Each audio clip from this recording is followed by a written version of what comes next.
პეტრეს დაცემა, იარლ პეისტი. რას ნიშნავს განდგომილება? როდესაც ამ კითხვაზე ფიქრი დავიწყე, ვეძებდი რა პასუხს ბიბლიის ფურცლებზე გაუცებული დავრჩი. რამდენია ნათქვამი ამ წიგნში ღმერთისაგან განდგომილების შესახებ. ვინაიდან ღვთის სიტყვა ასე ხშირად და ასე გამოწვლილივ გვაფრთხილებს ჩვენ დაცემის საშიშროების შესახებ, გვაფრთხილებს განდგომილების საშინელ საფრთხეზე, რა რიგად გვმართებს, რომ ყოველთვის გვახსოვდეს მოციქულ პეტრეს სიტყვები. ამიტომ ვინც ფიქრობს, რომ დგას, იფხიზლოს, რომ არ წაიქცეს. პირველი წერილი კორინთელთა მიმართ, თავი 10, მუხლი 12. მე ახლა ამ წუთას არ ვლაპარაკობ ცდუნებაზე, რადგან იყო ცდუნების წინაშე, ეს კიდევ არ ნიშნავს იმას, რომ ადამიანი გაუწმინდურებულია. ვინაიდან თავისთავად ცდუნება არ გვევლინება როგორც ცოდვა. ცდუნებაში ჩავარდნა არის ცოდვა და არა ცდუნების წინაშე დგომა. აი რატომ გვაფრთხილებს იესო ქრისტე, რომ ჩვენ საჭიროა ყოველთვის ვილოცოთ და არ მოვდუნდეთ. იფხიზლეთ და ილოცეთ, რომ არ ჩავარდეთ განსაცდელში, რადგან სული მოშურნეა, ხორცი კი უძლური. ვინ იფიქრებდა იმას, რომ მოციქულ პეტრეს გულში, რომელიც ერთ შემთხვევაში სულიწმინდით აღიარებს გამომსყიდველს და ეუბნება, შენ ახარ ქრისტე, ძე ცოცხალი ღმერთისა, სულ რამოდენიმე წუთის მერე დაიწყებოდა მომაკვდინებელი პროცესი ქრისტესთან დაშორებისა. არ ამგონია, რომ ვინმეს დანარჩენ მოციქულთაგან შეემჩნია, რომ პეტრეში გაუწმინდურების პროცესი უკვე მაშინ იყო დაწყებული, როდესაც ამ ღვთიური აღიარების შემდეგ კვლავ არჩევნის წინაშე იდგა. აირჩია ის, რაც ადამიანურია, თუ ის, რაც ღვთიური. პეტრემ აირჩია ადამიანური და ამ არჩევანმა იგი იქამდე მიიყვანა, რის შესახებაც წერილში ვკითხულობთ. ჩვენ ვკითხულობთ, რომ სულ რაღაც 3 თვის შემდეგ პეტრე ფიცითა და წყევლით უარყოფს იესო ქრისტეს და ამბობს, არ ვიცნობ ამ კაცსო. ასე რომ გუშინდელი აღიარება ძალიან უცბად შეიცვალა დღევანდელი უარყოფით. გულსატკენია, მაგრამ ფაქტი. და აი ახლა ღმერთის დახმარებით მე ვისურვებდი დავფიქრებულიყავით თუ როგორ და საიდან იწყება ეს ღმერთისაგან საშინელი განდგომილება და მერე ვნახოთ როგორ ვითარდება იგი. სხვანაირად რომ ვთქვათ, გავყვეთ ამ განვითარების პროცესს და ბოლოს ვნახოთ საით მიჰყავს განდგომილებას ადამიანის სული. მე გულწრფელად ვლოცულობ და ვთხოვ ღმერთს, რომ მან შეაჩეროს ყოველი სული, რომელიც თავის დაფარულ გულში უკვე გრძნობს, რომ მისი უფლის წინაშე სიარული აღარ არის ისეთი, როგორიც უნდა იყოს. რომელიც უკვე დახეტიალობს უცხო ღმერთების მაძებარი, თუნდაც რომ ეს ჯერ სხვებისთვის არც იყოს შესამჩნევი. აი ეს არის სწორედ ქრისტესადმი პირველი სიყვარულის დაკარგვა და განდგომილება. ო ნეტავუფალმა ინებოს, რომ სულიწმიდამ შეაჩეროს დღეს ასეთი სული, ეს იქნებოდა ჩემი ლოცვა. ჩემი დღევანდელი საუბრის საფუძვლად მინდა ავიღო პეტრეს განდგომილება და დაცემა. ევანგელიის ეს მაგალითი თვალნათლივ გვიჩენებს ამ საშინელ შესაძლებლობას გზიდან განდგომისა, კურთხეულ იესოსთან ურთიერთობიდან მისი საშინელი უარყოფისაკენ და თანაც სულ მცირე დროში. ეს სულიერი მოკვდინება მაშინვე თვალსაჩინოდ არ ვლინდება, არამედ წვეტ-წვეთობით გროვდება იმ ადამიანის გულში, რომელიც მუდამ მფხიზლად არ არის. შევისწავლით რა პეტრეს დაცემას ყურადღებით, აღმოვაჩენთ 7 გარკვეულ საფეხურს.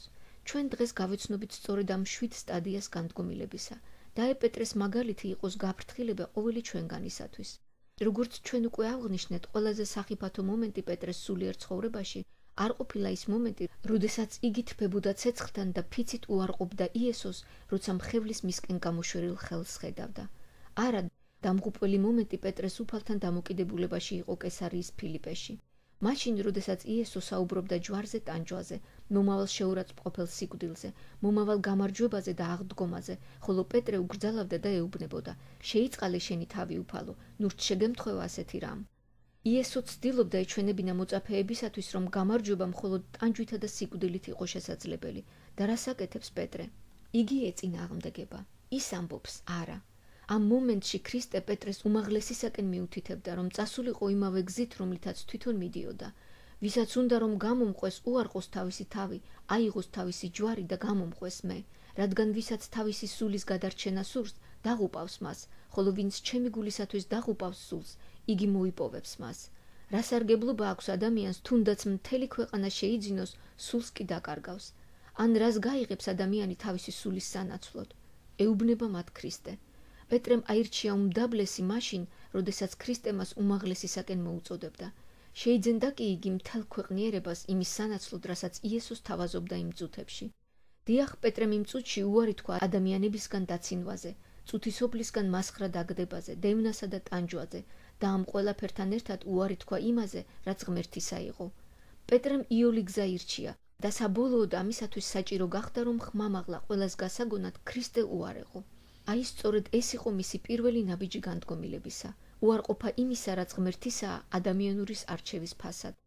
როგორ გვაგონებს ეს ისტორია დემას მეორე ტიმოთეს მიმართ წერილში, სადაც პავლე მოციქული ამბობს, ვინაიდან დემასმა შეიყვარა ეს წუთი სოფელი, მიმატოვა და წავიდა.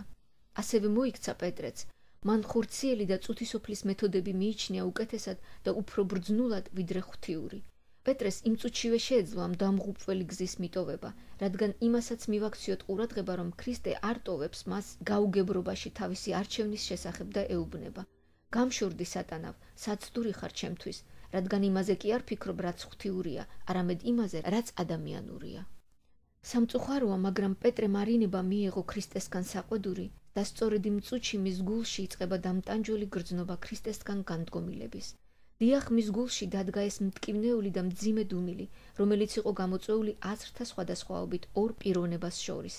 დანარჩენ 6 საფეხურს, რომლებსაც პეტრე მიყავს თავისი მხსნელისგან სრულ განდგომასთან, პოულობთ მარკოზის სახარების მე-14 თავში.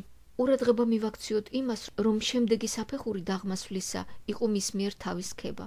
თუნდაც ყველანი ცდუნდნენ, მე მაინც არა, თავდაჯერებულად აცხადებს პეტრე.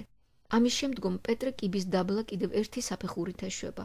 ეს ხდება მაშინ, როდესაც ქრისტე ლოცულობს, პეტრეს კი სძინავს. ქრისტე პოულობს, რა მას მძინარეს ეუბნება, სიმონ, გძინავს, ვერ შეძელი ერთ საათს გეფხიზლა. სხვა სიტყვებით რომ ვთქვათ, მესამე საფეხურზე ჩვენ ვხედავთ პეტრეს უუნარობას ლოცვის სფეროში. შემდეგ პეტრეში ვლინდება მოშურნეობა, თუმცა არა გააზრებული და შეგნებული. შეხედეთ, როგორ იძრობს პეტრე მახვილს, მოუქნევს მღვდელმთავრის მონას და ჩამოათლის ყურს. რას აკეთებს იგი ამის მერე? ნაწყენი იმით, რომ იესომ კვლავ დატუქსა იგი ამის გამო, შორდება ქრისტეს, შორი ახლო მიჰყვება მას და უთვალთვალებს.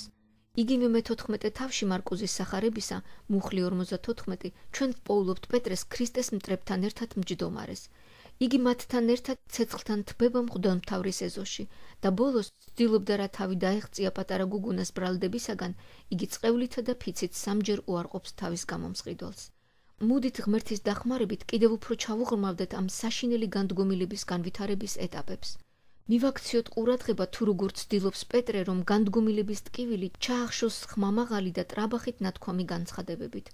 თუნდაც ყველანი ცდუნდნენ, მე მაინც არა. გულმხურვალედ აცხადებს იგი. ამ სახით პეტრე მკვეთრად გამოარჩევს თავის თავს სხვა დანარჩენებისაგან და ამით საკუთარ თავს უკეთესად სახავს. რას ეუბნება პეტრე ამ თავისი საქციელით ქრისტეს? ის ეუბნება, უფალო, შენ მე სულაც არ მიცნობ, თუმცაღა ფიქრობ, რომ კარგად მიცნობ. შენ ჩემზე ეჭვი გაქვს, რომ მე შენ მიგატოვებ. შენ არა გაქვს ნდობა ჩემს მიმართ, მაგრამ ნახავ, შენ დარწმუნდები იმაში, რომ მე ყველა ამ დანარჩენ მოწაფეებზე საიმედო ვარ. თუნდაც ყველანი ცდუნდნენ, მე მაინც არა. პეტრე იმედს ამყარებს საკუთარ თავზე, თავის ძალებზე, თავის სტაბილურობაზე. გავყვეთ ახლა და ვნახოთ, რა მოხდება ამის შემდეგ. რა მოჰყვება სიამაყესა და თავის ქებას ჩვეულებრივ. ყოველთვის ერთი და იგივე, ლოცვაში უძლურება. მეგობარო, გახსოვს ის დრო, როდესაც ქრისტიანული ცხოვრება დაიწყე პირველად. გახსოვს, როგორი ზრუნვით მიჰყვებოდი წინასწარ დაგეგმილ ლოცვის საათებს. გახსოვს, როგორი მტკივნეული იყო შენი სინდისისათვის, როდესაც პირველად გამოტოვე ეს ლოცვის საათი. გახსოვს ის დრო, როდესაც შენ პირველად გაწყვიტე ყველა კავშირი ცოდვასთან. შენ ზოგიერთ ქუჩას გვერდსაც კი უვლიდი სიარულისას, ერიდებოდი რა ისევ ცდუნებაში ჩავარდნას, მაგრამ შენ ახლა ისევ ამ გზით იწყებ სიარულს. შენ ისე აღარ ფხიზლობ, როგორც ადრე. შენ ამბობ, რომ შენ უკვე ძალიან დაკავებული ხარ, რომ შენ უკვე აღარა გაქვს დრო ლოცვისათვის. ო ჩემო მეგობარო, გახსოვდეს, რომ ლოცვა არის ბარომეტრი შენი სულიერი მდგომარეობისა და შენი ურთიერთობისა ღმერთთან. ლოცვა წარმოიშვება და ძლიერდება ჩვენი უსუსურობისა და უძლურობის შეგრძნებით.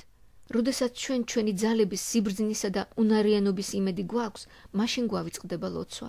აი რატომ პოულობთ პეტრეს მძინარეს გეცემანიის ბაღში მაშინ, როდესაც მას უნდა ეფხიზლა და ელოცა. სიმონ, გძინავს, ვერ შეძელი ერთ საათს გეფხიზლა. იფხიზლეთ და ილოცეთ, რომ არ ჩავარდეთ განსაცდელში. სული მოშურნეა, ხორცი კი უძლური. ჩემო ძვირფასო მეგობარო, გადაამოწმე, აქვს თუ არა ინტენსიური ლოცვას ადგილი შენს ცხოვრებაში. რომაელთა მიმართ წერილის მე-10 თავში ვკითხულობთ ღვთისადმი გულმოდგინების შესახებ, რომელიც არ ვლინდება შეგნებულად.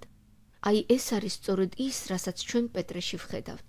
სიმონ პეტრემ ამოიღო მახვილი და ყური ჩამოათალა მღვდელმთავრის მონას. ამ საქციელით პეტრე ცდილობს დაამტკიცოს თავისი ადრინდელი განცხადების სიმართლე, ცდილობს დაანახოს ქრისტეს მისი არასწორი შეხედულება მასზე. პეტრე ცდილობს დაამტკიცოს თავისი მზადყოფნა, რომ დაიცვას თავისი გამომსყიდველი მიუხედავად ნებისმიერი საფრთხისა. ქრისტე ხომ არასწორი იყო ჩემთან მიმართებაში, ფიქრობს იგი. შენ თქვი, რომ მე შენ უარყოფ, აი მე კი დაგიმტკიცებ საწინააღმდეგოს. მან მახვილი იძრო, მოუქნია მღვდელმთავრის მონას და ყური მოათალა. პეტრემ დემონსტრაცია გაუკეთა თავის მოშურნეობას, სიფხიზლესა და ერთგულებას ქრისტეს მიმართ. მაგრამ ჩემო საყვარლებო, ეს იყო არაშეგნებულად. სულიერი ძალის და სიფხიზლის, ღმერთთან ლოცვითი ურთიერთობის დაფარვას პეტრე ცდილობს ქრისტეს მიმართ მოშურნეობის გარეგნული ჩვენებით, თავისი სულიერი მდგომარეობის ამ უსუსური იმიტაციით, რაზეც იესო კვლავ კიცხავს მას. ჩააგე მახვილი ქარქაშში, ნუ თუ არ უნდა შევსვა სასმისი მამამ რომ მომცა. ახლა გასაგებია, რატომ ვკითხულობთ შემდგომში, რომ პეტრე შორი ახლოს იდგა და უყურებდა იესოს. დიახ, პეტრე ნაწყენი იყო. მას ვერ უგებენ. მან რაც არ უნდა გააკეთოს, მაინც არ იღებენ ისე, როგორც საჭიროა. მას დახმარების გაწევა უნდოდა თავისი ლოიალობის ჩვენება და ამის გამო მხოლოდ საყვედურებს იღებს. თუ ასეა, მაშინ ხომ არ ჯობია საერთოდ გვერდზე გავდგე, გადაწყვიტა პეტრემ. ამიტომ ახლა ის მხოლოდ შორი ახლო მიჰყვება ქრისტეს. მოდით გადმოვიტანოთ ეს ყველაფერი თანამედროვე ენაზე. განდგომილების მომენტში უკვე დიდი მნიშვნელობა აღარ აქვს სხვა ღმერთის შვილებთან ურთიერთობას. უკვე ადვილია მოუძებნო გამართლება იმას, რომ აღარ მივდივართ მორწმუნეთა შეკრებებზე. სულ პატარა წინააღმდეგობა უკვე საბაბია იმისა, რომ არ წახვიდე შენს ქრისტიან დებთან და ძმებთან გაერთიანებაში, რასაც აქამდე არასოდეს აკლდებოდი. დიახ, მიხვები შენ ქრისტეს, მე არ უარყოფ იმას, რომ მიხვები, მაგრამ შორი ახლოს. შენ გაქვს ღვთისმოსაობა, მაგრამ უარმყოფელი ხარ მისი ძალისა. მეგობარო, თუ კი შენ შორს ხარ ჩამორჩენილი იესოსაგან, აუცილებლად შეგცივდება და მოგინდება რომ გათბე, მაგრამ შენ დაიწყებ გათბობას ამ წუთის ოფლის ცეცხლთან. არიან მრავალი ცეცხლები, რომელთაც ცეცხლს უწოდებენ, მაგრამ სინამდვილეში ამ ცეცხლებს არ ძალუძს შენი გათბობა, რადგან ისინი მხოლოდ გარეგნობით გვანან ცეცხლს. შენ ადრე არ იყავი გატაცებული კარტის თამაშით, არ გიყვარდა როკვა და გასართობი ადგილები, მაგრამ ახლა ისე გაიყინე, რომ ეძებ სად და როგორ გათბე. აი სწორედ ასეთ მდგომარეობაში აღმოჩნდა პეტრე იმ ღამეს. ღამე ცივი იყო და პეტრეს გულშიც ძლიერი სიცივე იყო დასადგურებული. მისი გული იყინებოდა და მას ისე ძლიერ უნდოდა გათბობა, რომ ვერც კი შეამჩნია როგორ წაიყვანა იგი მტერმა თავის კოცონთან, თავის ცეცხლთან. პეტრე მოეწყო რა კოცონთან მღვდელმთავრის ეზოში, მიმოავლო თვალი და რას ხედავს, ის მთლიანად ქრისტეს მტრების გარემოცვაშია. ირგვლივ გაისმოდა სიცილი, ხუმრობები, დაცინვები. უცნაური შეგრძნებაა ეს ისეთი ადამიანისათვის, რომელიც 3 წლის განმავლობაში იესო ქრისტესთან ერთად თანდასწრებაში დადიოდა. მაგრამ ახლა უკვე გვიანი იყო.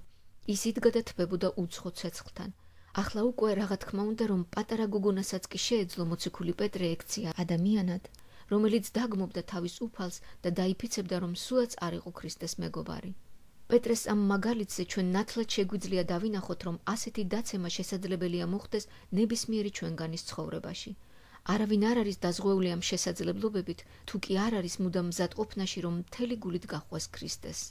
ასეთი განდგომილება შესაძლებელია, როდესაც ვკარგავთ რა სულიერ ხედვას, აღარა გვაქვს იმის ძალა და სურვილი, რომ გავყვეთ ქრისტეს ბრმად და უბრალოდ, ისე როგორც პატარა ბავშვი ენდობა თავის მშობელს. ჩვენში განდგომილება იწყება იმ გადამწყვეტ საათში, როდესაც ჩვენ მოგვეთხოვება უარყოთ საკუთარი თავი, ავიღოთ ჩვენი ჯვარი და ბრმად დავმორჩილდეთ ქრისტეს დაძახებას. ჩვენ კი უარს ვამბობთ ამის გაკეთებაზე. აი ასე იწყება იგი, დანარჩენი ყველაფერი კი თავისთავად მოჰყვება ამას. შესაძლოა ჩემო მეგობარო, რომ შენც ამ მდგომარეობაში იმყოფები ახლა. შენს წინაშე ორი გზის არჩევანია, გზა ქრისტესი და გზა ადამიანისა.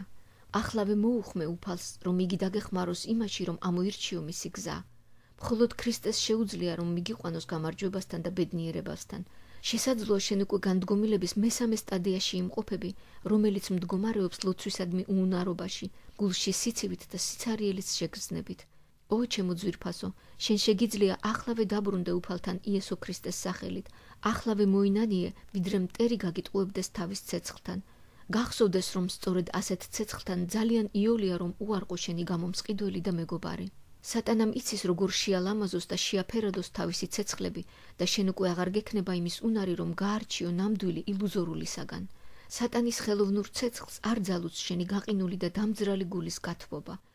ჩვენ პეტრეს შემდგომი ისტორიიდან ვიცით, რომ ქრისტეს საოცარმა და მოთმინებით სავსე სიყვარულმა პეტრე მოიძია და იპოვა ასეთი საშინელი დაცემის ფსკერზე და ამის შედეგად დაკარგული ცხვარი ჩვენს თვალწინ გარდაისახება სტაბილურ და ერთგულ ღმერთის მონად.